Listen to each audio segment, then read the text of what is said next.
Nesse momento eu convido a igreja para abrir a palavra do Senhor na primeira carta do apóstolo Paulo aos Coríntios, capítulo 15. Primeira carta do apóstolo Paulo aos Coríntios, capítulo 15.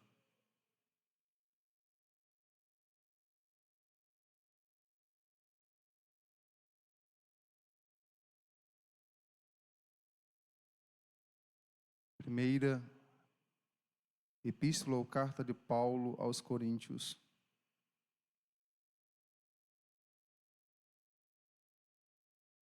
capítulo 15. A princípio nós vamos ler o versículo 19. Versículo 19.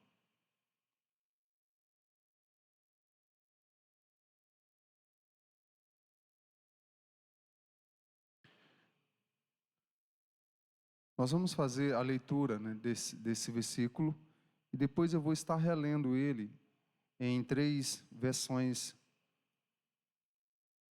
diferentes da Bíblia que trazem assim a mensagem desse versículo para nós. Então pode projetar ele para nós.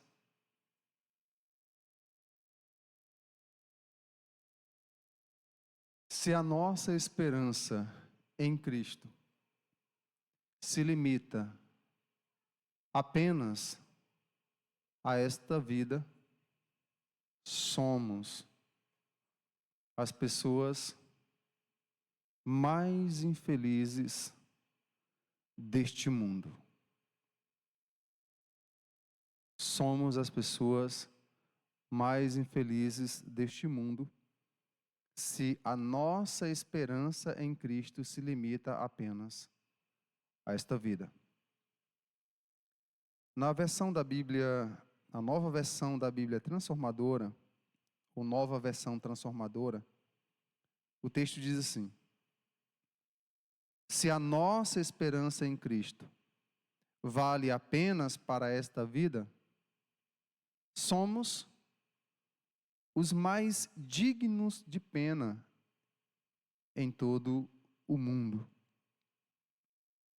A versão da Bíblia Viva, esse mesmo texto nos diz: e se o fato de sermos servos de Cristo só nos traz esperança para esta vida, então somos os mais infelizes de todos os homens. Nesta noite nós vamos estar compartilhando sobre uma vida com esperança. Viver com esperança neste mundo. Todos os dias, você e eu ouvimos notícias, lemos em outdoors, cartazes, aqueles que gostam de assistir os jornais também veem, ouvem, outros que se dedicam a assistir os documentários também testemunham disto. Nós estamos vivendo em um mundo onde se tem de quase tudo. O lazer é abundante. Tem as mais diversas atividades para as pessoas fazerem. Os esportes, aí, as modalidades se multiplicaram. São muitas modalidades de esportes para as pessoas praticarem. Tem as academias. Nas cidades maiores, nós temos os cinemas, onde as pessoas podem assentar-se em poltronas confortáveis com uma vasilha derramando pipoca, transbordando ali, e mais um copo assim daqueles de quase 1 litro, cheio de refrigerante, Guaraná, Coca-Cola. E num ambiente acústico, com ar-condicionado, bem confortável, uma tela gigante. Então, podemos assistir vários filmes, lançamentos. Nós temos as plataformas de streaming, onde quase todo mundo tem uma assinatura e então passam horas e horas assistindo os mais diversos tipos de filmes, alguns que prestam e a maioria que não presta, né? Séries, onde 1% presta e 99% não presta, mas, enfim. Nossas crianças recebem ali nos aniversários 1 tonelada de brinquedos. Os menores, quando vão ficando maiores, vão recebendo aí outros presentes, mas recebem. A alimentação tem sido farta em nossas casas. Nossos filhos têm sido bem providos, essa geração tem sido bem provida em sua maioria, tem sido bem provida. Reúnem-se, fazem churrascos, criam as mais diversas oportunidades para o lazer. Pergunto, meus irmãos, por que essa geração não é a mais feliz de todas?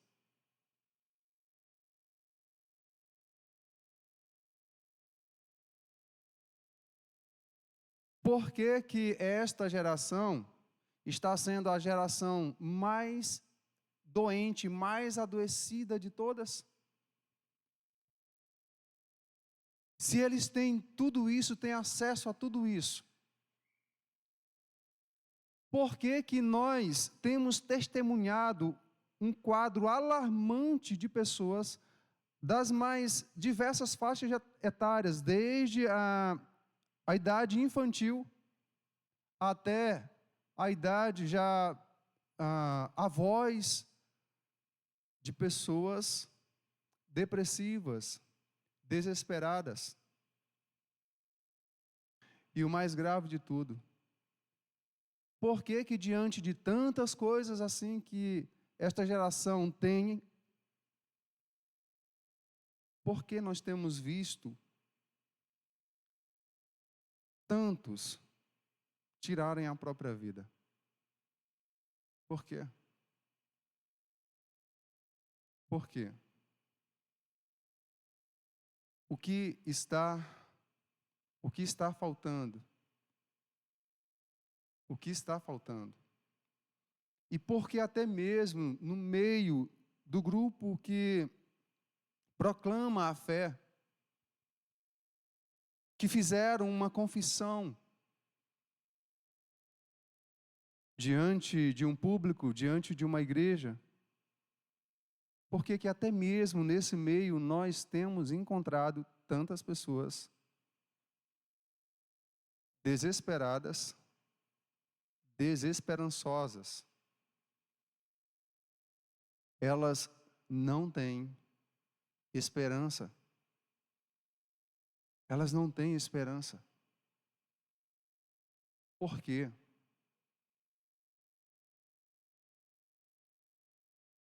O que está faltando? Elas têm tudo, entre aspas, mas a vida é completamente vazia.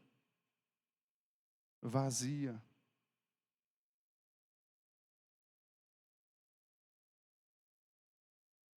Sabe por quê?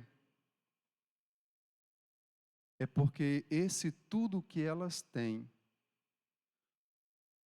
nós podemos pegar e dobrar isso. nós podemos pegar e triplicar esse tudo que elas têm.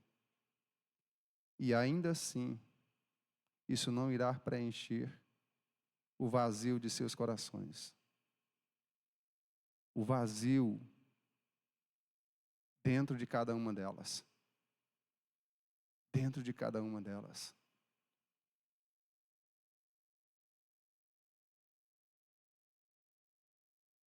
Nesse mundo que nós estamos vivendo, tem sido disseminado já há muitos anos um pensamento, uma filosofia, de que não existe nada além desta vida e por isso o ser humano tem mesmo é que aproveitar a vida a seu bel prazer, conforme ele entende, curtindo todas as oportunidades, vivendo todas as situações, mergulhando em tudo aquilo que é colocado diante dele. Afinal de contas, a vida é curta e passageira. Dentro dessa filosofia, existe um pouco de verdade. Ou pelo menos um ponto nós podemos considerar como verdade. A vida é curta e é passageira. Porém, de acordo com o que nós cremos, de acordo com aquilo que Deus revelou nas Sagradas Escrituras, a vida é muito mais do que isto aqui.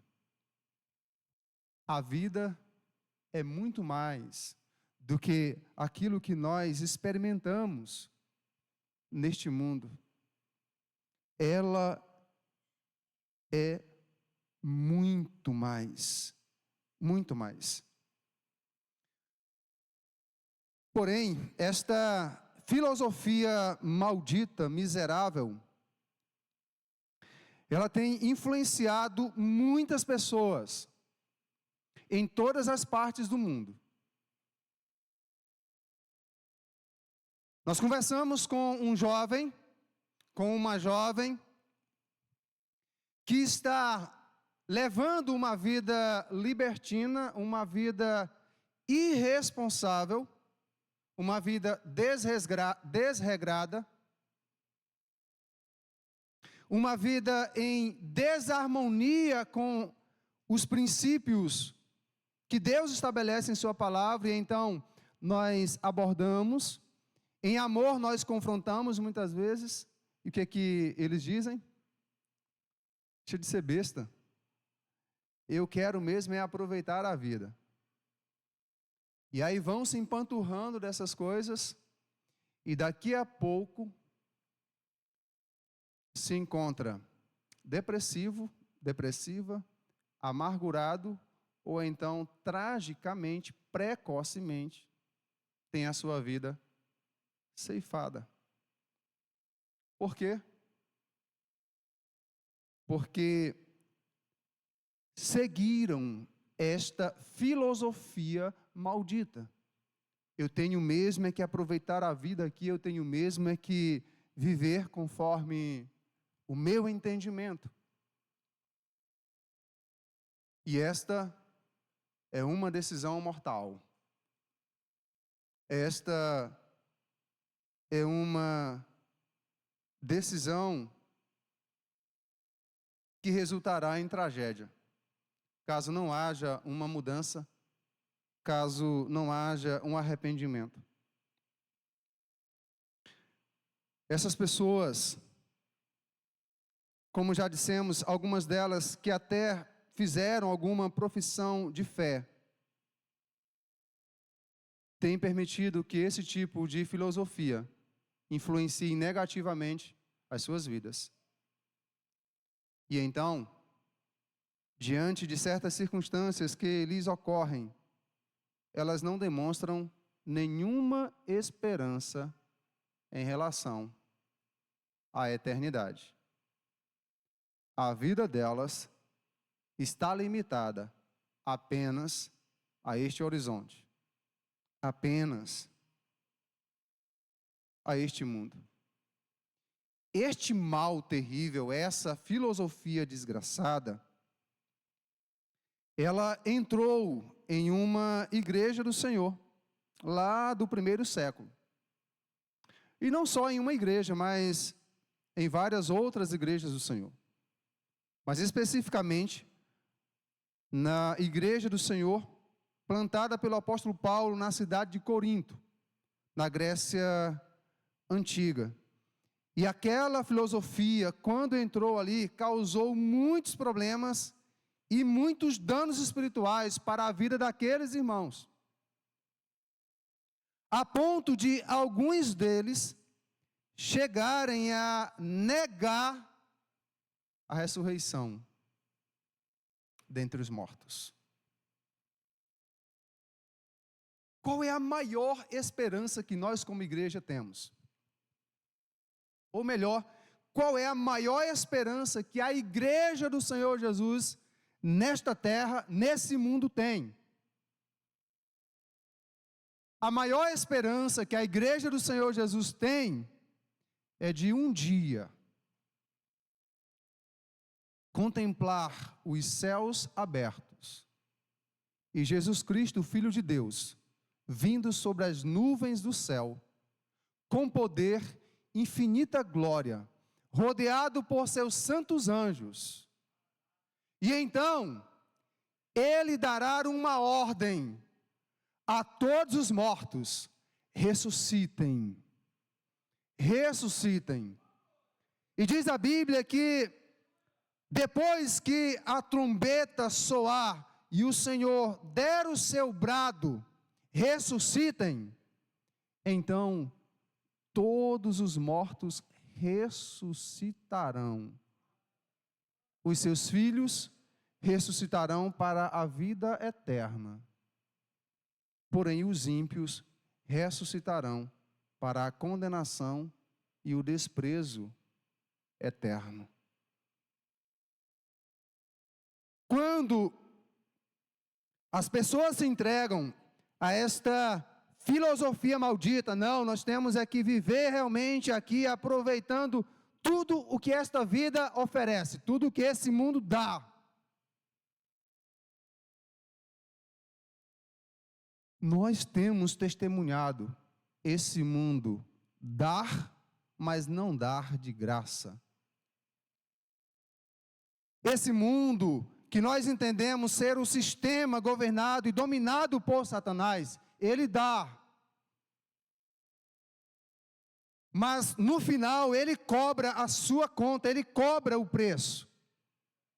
E o preço é sempre muito alto. Angústia, amargura, depressão, tragédia, desesperança, desespero, suicídio,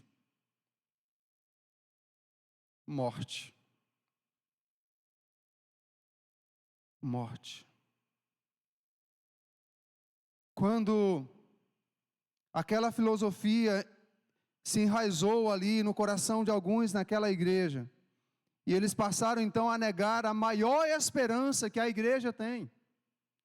Essa volta, esse retorno glorioso do Senhor e a esperança no que diz respeito à vida eterna.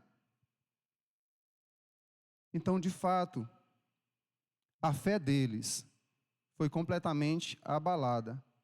A esperança que eles tinham em Cristo foi limitada, reduzida apenas para esta vida, para este mundo. Eu quero então me dirigir de maneira muito direta a você, que está presente aqui, aqueles que nos assistem pela transmissão. Como está a sua esperança em relação à eternidade? Como está a sua esperança em relação à eternidade?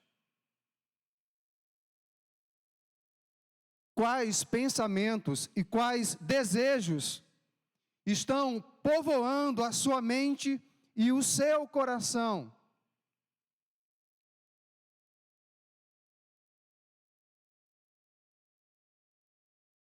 Quando você ouve uma declaração como esta, 1 Coríntios 2, 9. Mas como está escrito, nem olhos viram, nem ouvidos ouviram, nem jamais penetrou em coração humano o que Deus tem preparado para aqueles que o amam.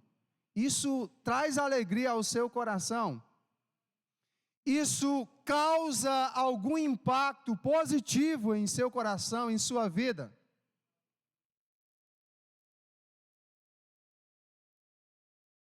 O estilo de vida que você está levando hoje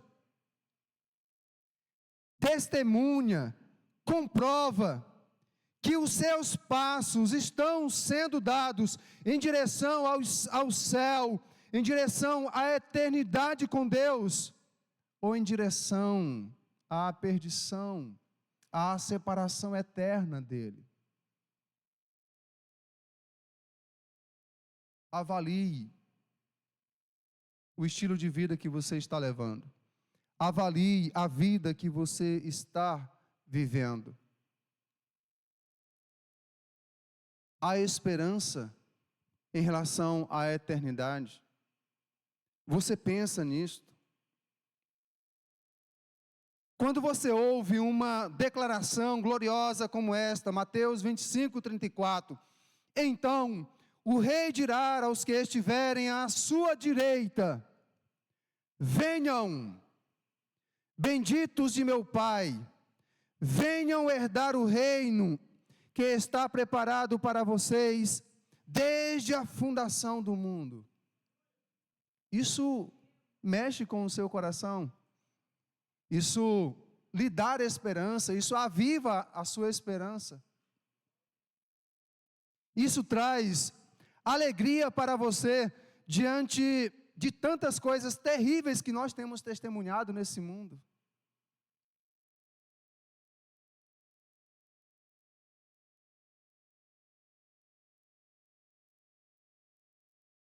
O que é que tem predominado hoje na mente e no coração das pessoas?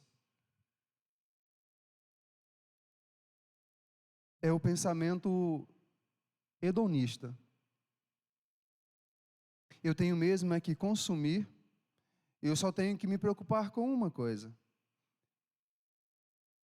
comer, beber, me vestir e festejar. Porque eu vou morrer mesmo, de qualquer forma. Isso é um pensamento hedonista.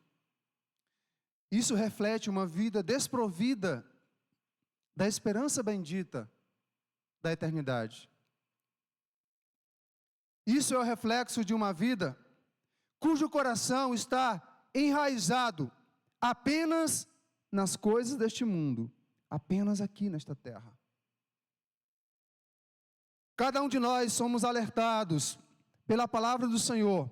O apóstolo Paulo, em sua carta aos Colossenses, capítulo 3, do verso 1 ao 5, ele diz: portanto, se vocês foram ressuscitados juntamente com Cristo, busquem as coisas lá do alto, onde Cristo vive, assentado à direita de Deus.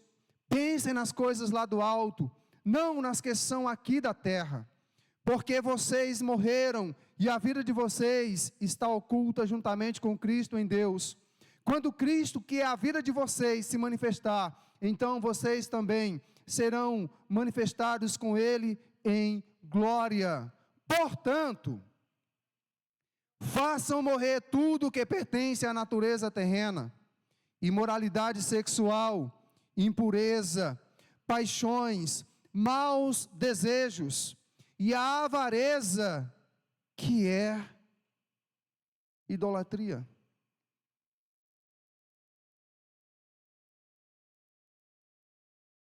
Este é o chamado de Deus para você, este é o chamado de Deus para mim, este é o chamado de Deus para cada um de nós. Esta é a vida cheia de esperança. É desta forma que vivem os filhos da esperança.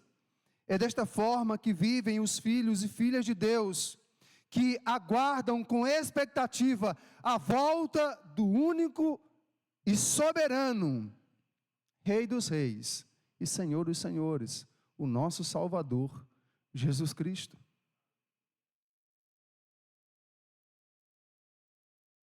Cada um de nós fomos alcançados, digo, cada um daqueles que creram. Porque é bem verdade, nem todos creram. Mas aqueles que creram foram alcançados pela graça salvadora, a graça que se manifestou para um propósito muito, muito sublime, muito especial. O apóstolo Paulo, em sua carta a Tito, capítulo 2, versos 11 a 14, ele afirma: porque a graça de Deus se manifestou, trazendo salvação a todos. Ela nos educa para que, renegadas a impiedade e as paixões mundanas, vivamos neste mundo de forma sensata, justa e piedosa, aguardando a bendita esperança e a manifestação da glória do nosso grande Deus e Salvador Jesus Cristo. Ele deu a si mesmo por nós, a fim de nos remir de toda a iniquidade e purificar para si um povo exclusivamente seu, dedicado à prática das boas obras. Um povo exclusivamente seu, separado deste mundo para Ele, para viver em esperança ou com esperança. Talvez alguns possam nesta noite dizer assim: mas pastor, é porque você não sabe. Pastor, a vida é dura. As provações, elas são diárias. Eu enfrento angústias todos os dias. Eu tenho passado por decepções. Pastor, eu tenho enfrentado traições. Pastor, eu tenho sofrido dores e muitas enfermidades. Pastor, só me falta morrer. Talvez este seja o seu quadro. Mas o apóstolo Paulo, em sua carta aos Romanos, ele declara o seguinte: portanto, quer vivamos, quer morramos, somos do Senhor. Aqueles que têm a esperança viva em seus corações, independentemente das circunstâncias, eles perseveram, eles conservam esta esperança. Eles sofrem, sim, é verdade, passam por dificuldades, por provações, mas eles creem nas promessas das Escrituras. Olha esta promessa bendita, 2 Coríntios capítulo 5, versículo 1. Pois sabemos que, se a nossa casa terrestre deste tabernáculo se desfizer, temos o quê? Nós temos o quê? Nós temos da parte de Deus um edifício, uma casa não feita por mãos humanas, eterna nos céus. Eterna nos céus. Que tabernáculo é esse que o apóstolo Paulo está falando? Um templo? Uma tenda? Que tabernáculo é este que ele está dizendo que, quando se desfizer, ou se vier a se desfazer, então nós temos da parte de Deus um edifício, uma casa, não feita por mãos humanas, eterna. Sobre o que Paulo está falando? Que tabernáculo é este? O tabernáculo é esse corpo que você habita. É esse corpo que sofre as ações do tempo. E à medida que a idade vai chegando, então ele vai sofrendo a questão da gravidade. Tudo vai caindo. E aí se acumulam as enfermidades.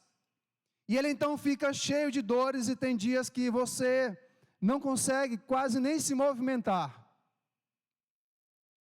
E então nós temos que, às vezes, irmos sofrer na academia, ou sermos submetidos a cirurgias e mais cirurgias. Tudo isso com a expectativa, a intenção de prolongar um pouco mais a existência e os dias de vida. Mas então chega um momento em que ele tomba, ele cai.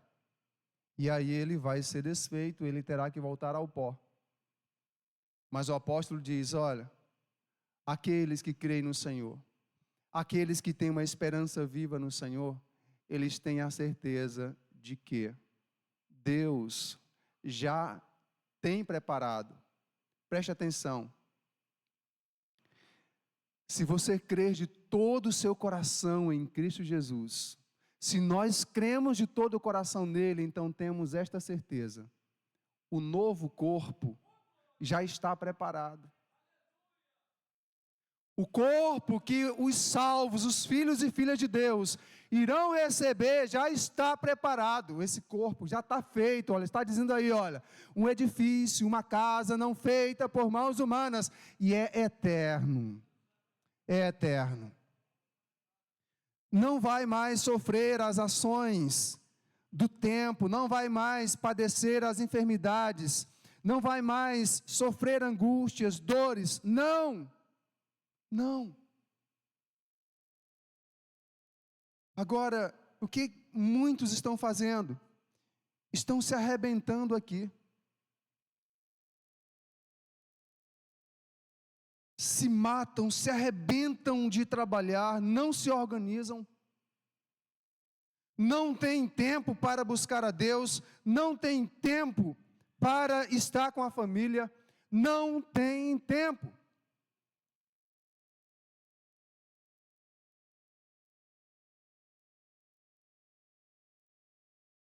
Por quê? Porque o coração está limitado apenas a esta terra, a vida está limitada apenas a esta terra. Não pensam na eternidade. O apóstolo Paulo, em sua carta aos Filipenses, capítulo 3, versículo 20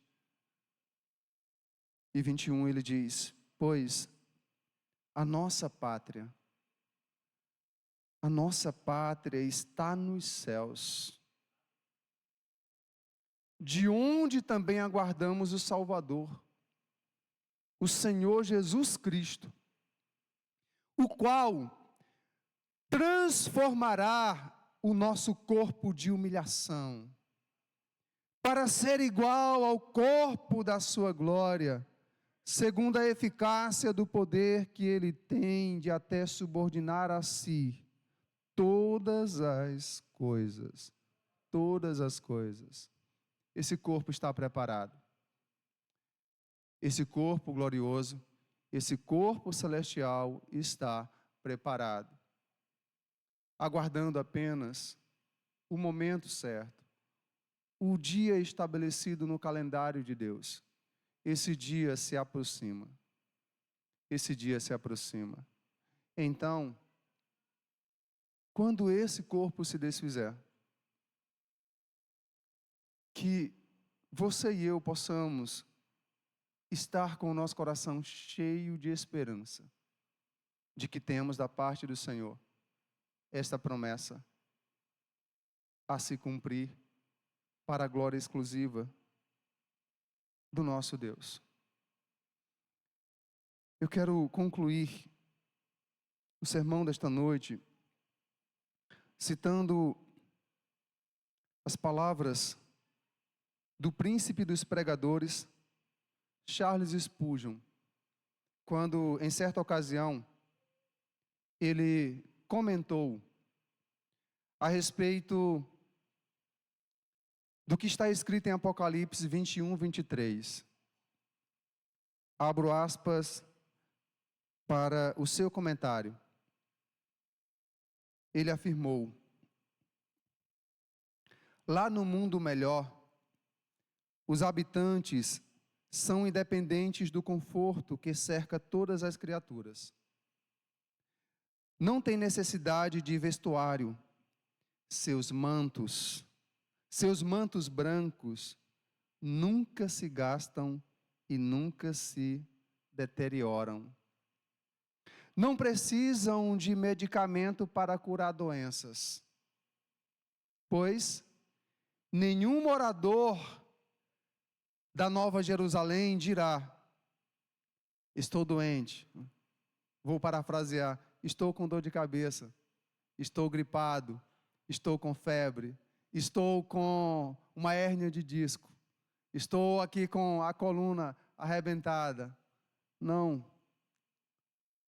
Nenhum dirá: estou doente. Não precisam dormir para repor as energias de seus corpos. Não descansam durante o dia nem a noite, mas incansavelmente louvam o Senhor em seu templo. Louvam o Senhor em seu templo. E nas palavras do apóstolo João, que teve a revelação do céu, do paraíso, da eternidade, em sua primeira carta, capítulo 3, versos 2 e 3, ele diz assim: amados, agora somos filhos de Deus, mas ainda não se manifestou o que haveremos de ser. Nós recebemos uma parte, ainda falta algo mais. Sabemos que quando Ele se manifestar, seremos semelhantes a Ele, porque haveremos de vê-lo como Ele é. E todo o que tem esta esperança, todo o que tem essa esperança nele, purifica a si mesmo, assim como Ele é puro. Vamos ficar de pé nessa noite em nome do Senhor. Todo o que tem nele essa esperança. Pode deixar esse último versículo.